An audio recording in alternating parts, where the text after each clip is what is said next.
আমরা যখন play store থেকে কোনো অ্যাপস ডাউনলোড করি, এই অ্যাপস ডাউনলোড করার ফলে আমাদের ক্যামেরা এবং মাইক্রোফোনের অ্যাক্সেস গ্রহণ করে থাকে এই অ্যাপসগুলো। আর তাতে করে আপনার বড় ধরনের বাধা বা বড় ধরনের ক্ষতির সম্মুখীন হতে পারে। আপনি যদি এই প্লে স্টোরের এই অপশনটি বন্ধ করে দেন, তাহলে আপনার আর কখনোই মাইক্রোফোন বা ক্যামেরার অপশনের পারমিশনটি আর নিতে পারবে না, এবং এর ফলে আপনার কোনো রকম সমস্যা বা কোনো রকম ঝুঁকির সম্মুখীন থাকবে না। আর এটি কিভাবে সেটিংস করবেন, আজকের ভিডিওটি আপনার জন্য।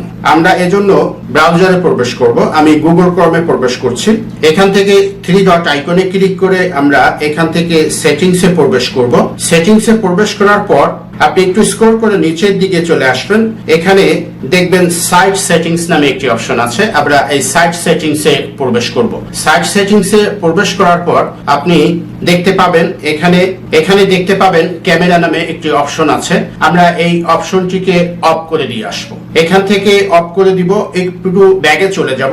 এখান থেকে দেখবেন মাইক্রোফোন নামে একটি অপশন আছে, এই অপশনটিও অফ করে দিব। এখন আপনার এই অ্যাপস গুলো ডাউনলোডের সময় কোনো রকম অ্যাক্সেস নিতে পারবে না এবং কোনো ক্ষতির সম্মুখীন হবে না। That's it.